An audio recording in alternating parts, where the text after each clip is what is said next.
Welcome here to the second cup of WTXL coffee right here on WTXL.tv. I'm Kelly Bartoli. I'm Max Paris. And such a sad morning. I know you woke up with the news this morning. Yeah, I heard it right before I went to sleep last night that Robin Williams has died. Actor, comedian, little bit of everything. 63 years old. Apparently, police saying he died of an apparent suicide yesterday. He was found in his California home. Autopsy still has to be confirmed for that, but looks that'll like that. happen today. But it's just one of those things. I think it caught everyone off guard a little bit. You go on Facebook, you go on Twitter. I was just looking at Twitter. Every single trend is either Robin Williams or a movie he was in. Right. So I think it's just showing you. So numerous. So many. I was on the IMDb page earlier, and you forget all the things he was in. A lot of his serious roles, too. Including Good Will Hunting. This is actually what he won an Oscar for. So, you know, I think people... Powerful film, you think Robin Williams, and you think, of course, comedy. But he was a pretty dramatic actor as well. He studied at Juilliard for a little bit. Yeah, he went to Juilliard to study actually as a serious actor, but his comedy was really what shone through all that.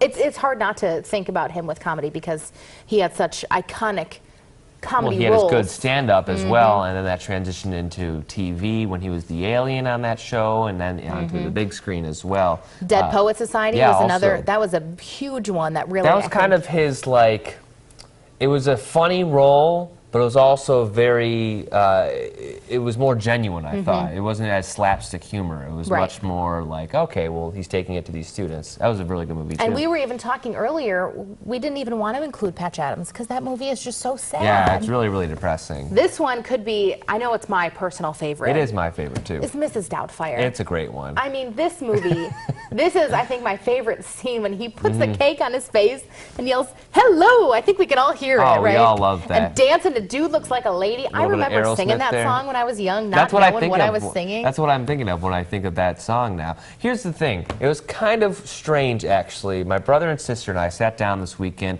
and we picked out a DVD to watch, and we watched Mrs. Doubtfire. Which was a very, very strange sort of just an odd pick out of left field. Yeah, but we all have loved that movie, and so we decided to watch it. And that's the thing, it crossed age lines, man, woman, child, it didn't matter.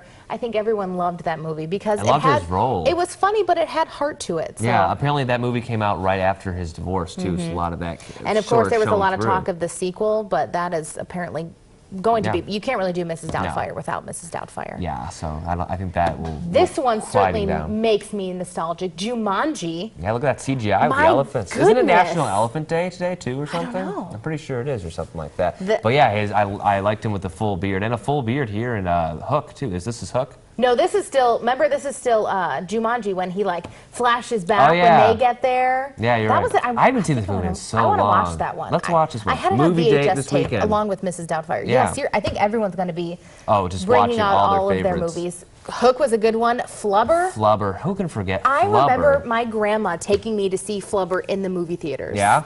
Like, that's just, I feel like so many of these movies just make you smile. It makes you feel nostalgic a little bit. And they're all so unique as well. Especially this last one that he was in here. Flubber, but then his animated character as well. Yeah. Who could forget? No one could forget the genie in Aladdin. And I think those are some of the most touching tweets that have been going out that say, "Genie, you're free," which is just so sad to think of when at the end of the movie. I think a little bit too when we were younger, we didn't know the personal life of Robin Williams, but hearing about his struggles with cocaine and with alcoholism, and he lost his good friend John Belushi, so you know.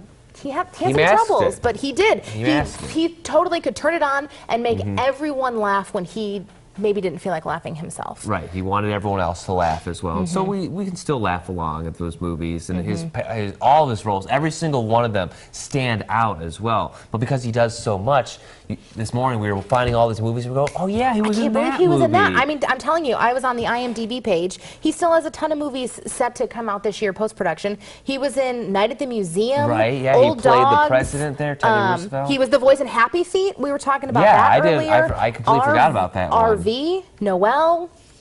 I mean, literally, you can't even scroll through how many movies he was in. So the tweets are going out. Everyone's sending R.I.P. to Robin Williams. Big imprint on our life. Yes. So we, of course, want to say we're sorry to his family, but thank you for sharing Robin Williams with us, why he was here.